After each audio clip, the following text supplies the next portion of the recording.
Selamat pagi saudara-saudara semua. Hari ini kita berjumpa di semester baru dengan mata kuliah Diplomasi Kebudayaan dan Pariwisata.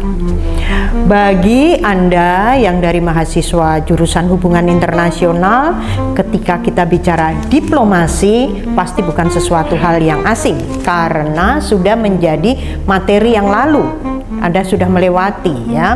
Dan kita semua tahu bagaimana diplomasi punya peran yang sangat penting sebagai salah satu instrumen politik luar negeri untuk mencapai kepentingan nasional di berbagai bidang. Salah satu yang telah kita pelajari adalah diplomasi publik. Kenapa diplomasi publik? Nanti akan sangat terkait dengan diplomasi kebudayaan dan pariwisata. Nah, diplomasi kebudayaan sendiri punya konten yang digunakan yaitu kebudayaan. Apa sih budaya? Dari asal kata kebudayaan, asal katanya adalah budaya. Apa itu budaya? Budaya adalah semua yang dihasilkan oleh budi yang berdaya. Jadi hasil dari budi yang berdaya yang diciptakan melalui olah rasa, karsa, dan cipta. Bagaimanakah bentuk kebudayaan itu sendiri? Ada berbagai macam. Pasti Anda kebudayaan adalah sesuatu yang sangat familiar untuk kehidupan kita sehari-hari. Budaya makan, budaya minum, budaya politik, budaya dalam berfashion. Nah, ini menjadi hal yang menjadi ciri khas bagi setiap negara. Baiklah, kemudian kita masuk. Kenapa HI berbicara tentang budaya? Apa peran budaya di dalam hubungan internasional, bahkan politik internasional? Budaya menghubungkan antar manusia dari berbagai sudut dunia ya, dalam berbagai bentuk aktivitasnya. Di dalam aktivitas perdagangan, di situ ada interaksi budaya. Di dalam aktivitas politik antar bangsa ada relasi budaya. Sehingga kebudayaan ini menjadi sesuatu yang tidak bisa ditinggalkan di dalam hubungan internasional. Baiklah, sebelum lebih jauh kita melihat diplomasi kebudayaan, ya, kita akan melihat diplomasi publik. Diplomasi kebudayaan adalah bagian dari diplomasi publik.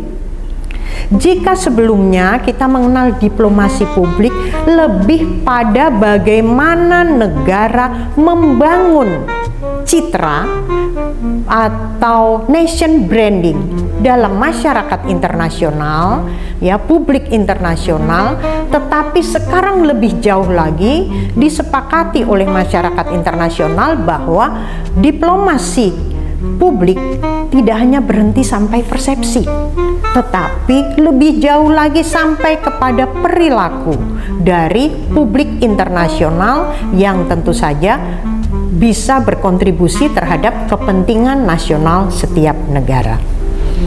Baiklah, kita lihat dulu sekarang, kita lihat apa yang dikatakan oleh Marcus Leonard tentang 4 tujuan diplomasi publik. Diplomasi publik kita sudah pernah mempelajari adalah hal yang akan kita lihat dalam bentuk sehari-hari. Kita berinteraksi melalui diplomasi publik. Melalui mana diplomasi publik? Yaitu melalui berbagai media. Melalui media Anda mengenal apa yang ada di Korea. Pernahkah Anda ke Korea? Mengapa Anda tahu bahwa makanan Korea itu seperti apa? Atau cara berbusana mereka? Atau cara mereka nilai-nilai kekeluargaan, nilai-nilai politik yang ada di masyarakat Korea? Dari mana Anda tahu?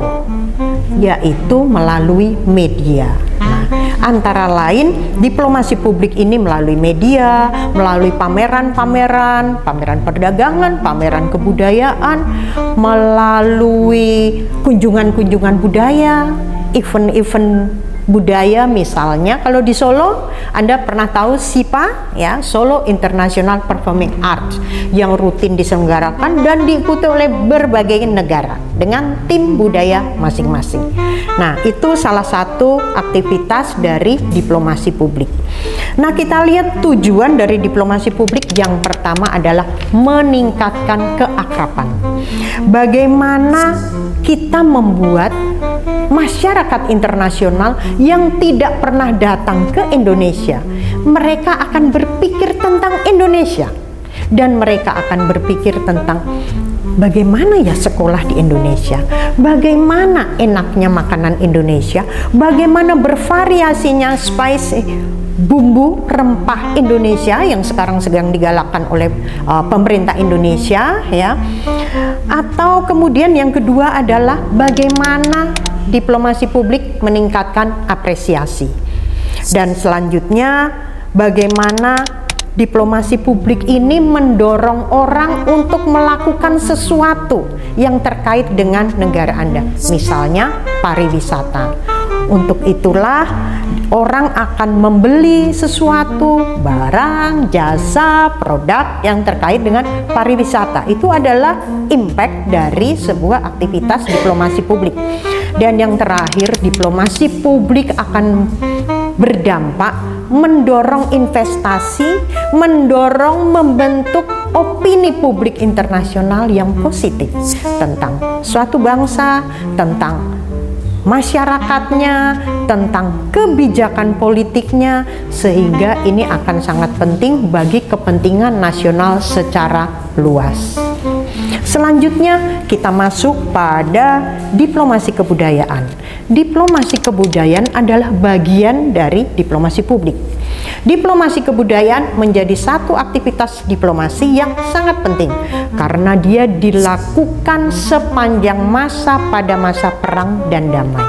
Berbeda dengan diplomasi ekonomi yang memberikan melalui bantuan ekonomi, kerjasama ekonomi, atau melalui militer, tetapi ada masanya, ada batasan-batasan untuk melakukan dua bentuk diplomasi itu. Berbeda dengan diplomasi kebudayaan.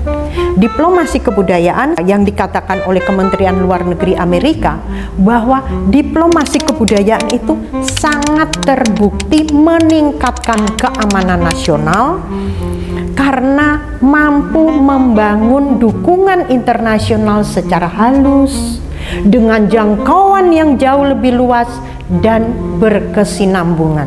Sustainability, dukungan masyarakat internasional terhadap negara, terhadap kebijakan suatu negara jauh lebih dapat dipertahankan dan dibentuk melalui diplomasi kebudayaan. Sehingga kita sebagai yang hidup dalam kajian hubungan internasional bisa melihat bahwa diplomasi kebudayaan adalah bentuk diplomasi yang digunakan pada segala masa, segala bentuk hubungan internasional, masa perang dan masa damai. Tugas selanjutnya bagi Anda untuk pertemuan kita yang berikut adalah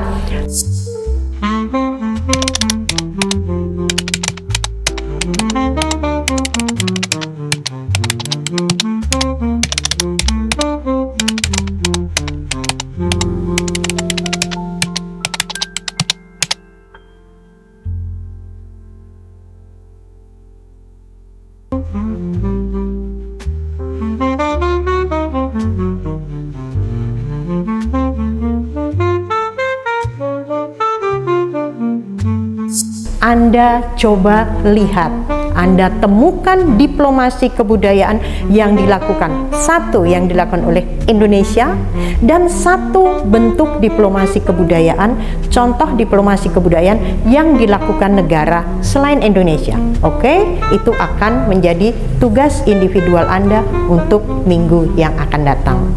Sekian untuk pertemuan hari ini, tetap semangat dan sehat selalu.